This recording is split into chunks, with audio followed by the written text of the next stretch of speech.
just want to say thank you for making it happen. Thank you. Unless a man acts according to the spirit of the rights, in being respectful, he will tire himself out. In being cautious, he will become timid. In being brave, he will become unruly. In being forthright, he will become derisive. The Analects, 8-2.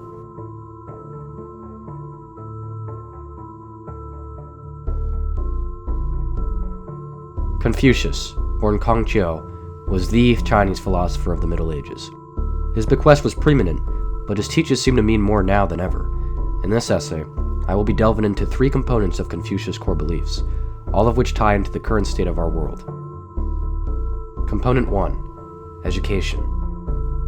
The latest article from the New York Times reports that the U.S. Education Department is giving schools 2 weeks to eliminate race-based programs. As stated in Analects 1.7, Confucius says in 1.6 that lessons in human relationships have more weight than literary education, which is undeniably true. The relationships between groups of beings is one of the most fundamentally important factors to building a society. Though one of the most prominent historical elements to this was in fact race. After years and years of historical, racial tensions, can one not say that it is one of the greatest lessons in human relationships?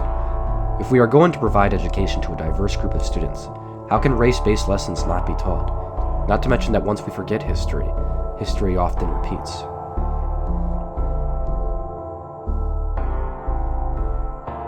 Component 2. Harmony. Analects 1.12. Master Yu said, "Harmony is what is most prized in the practice of the rites. It is what makes the way of the former kings beautiful. And this principle applies to matters big and small, yet it does not always work. If you aim only at achieving harmony in everything, because you know that it is the ideal and do not let the rules of the rites guide your action, it will not work." Achieving harmony is not something that can be done without rules. Take in the United States, for instance, the greatest key to our harmony is resilience and our democracy. Democracy exhibits rules, elections, transition of power, government control. The belief that erasing control will lead to harmony is subsequently false and unjust. Confucius did not believe in democracy as we understand it today, though there was no clear concept of democracy, as rule by the people was not present in ancient China during Confucius's time, although he did believe that social harmony came with respect for hierarchy. When we lose this respect, we lose harmony, and thus, history often repeats. Component 3. Benevolence. Analects 4.1, the master said, "A neighborhood suffused with humane spirit is beautiful. How can a man be considered wise when he has a choice and does not settle on humaneness?" The quality of being well-meaning as we know it requires humaneness. Though how can we define well-meaning in a governed society?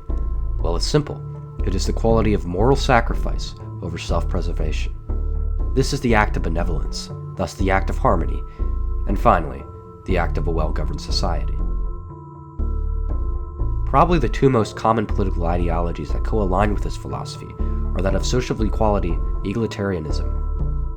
Analects 4.1, benevolence, moral goodness, and when paired with Li, it could mean a neighborhood where humane people live, or a neighborhood suffused with humane spirit.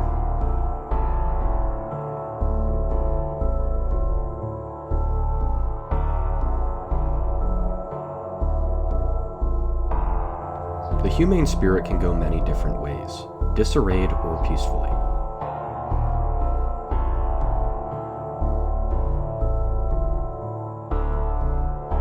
A personal experience of mine has to be the way a society is run in a city atmosphere that embodies chaos compared to a suburban atmosphere that embodies nature.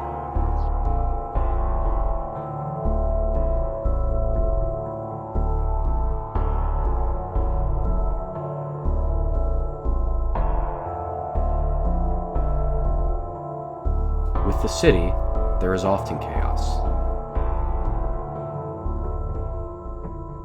The sound of trains, automobiles, sirens, and people are everywhere.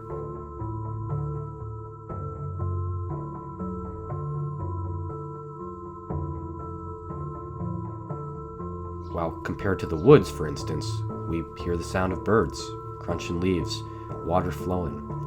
While they are both very, very different, neither are necessarily bad, which is a true democratic society.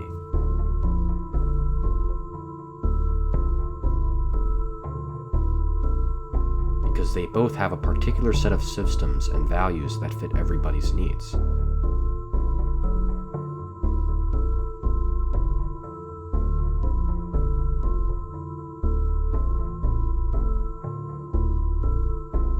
If we completely disregard the Confucius values and take these aspects away, that is where the true chaos is nurtured.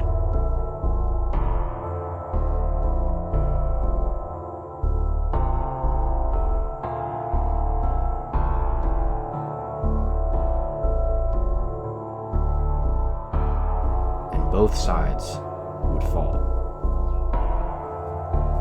If the humane spirit and the value of benevolence is lost, where a governed hierarchy empowers the only already privileged, that would be history repeating itself.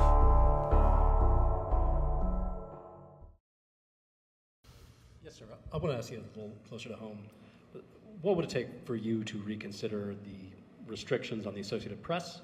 And secondly, some of your advisors are concerned with the Associated Press's style guide, using language and giving guidance to not use words like illegal immigrant, or to use phrases like gender-affirming care, and they're concerned about that being an encroaching amount of liberalism in the way in which the press writes about things. Do you share those concerns? Well, I do think that some of the phrases that they want to use are ridiculous, and I think, frankly, they become obsolete, especially in the last 3 weeks, because many things have happened in the last 3 weeks, and I didn't know about that, but I would say that if they want to use certain phrases like that, and I guess some are okay, but many aren't, but the Associated Press just refuses to go with what the law is and what is taking place. It's called the Gulf of America now. It's not called the Gulf of Mexico any longer. I have the right to do it, just like we have the right to do Mount McKinley, and nobody's even challenging that. But only the essentially, it's primarily the Associated Press, and I don't know what they're doing, but I just say that we're going to keep them out until such time as they agree that it's the Gulf of America. We're very proud of this country, and we want it to be the Gulf of America. Now, the Associated Press, as you know, has been very, very wrong on the election, on Trump and the treatment of Trump, and other things having to do with Trump and Republicans and conservatives. And they're doing us no favors, and I guess I'm not doing them any favors. That's the way life works. But, thank you for the question. Who are you with? Very good question. Thank you. Yeah! And this was no ordinary victory. This was a fork in the road of human civilization. Okay? There are elections that come and go. Some elections are, important, some are not. But this one really mattered. And I just want to say thank you for making it happen. Thank you.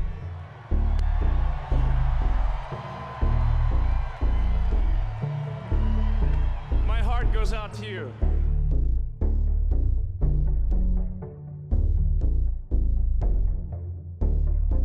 Thank you for watching. I hope this essay regarding Confucius's values in today's political atmosphere was engaging, but more importantly, interesting. Thank you.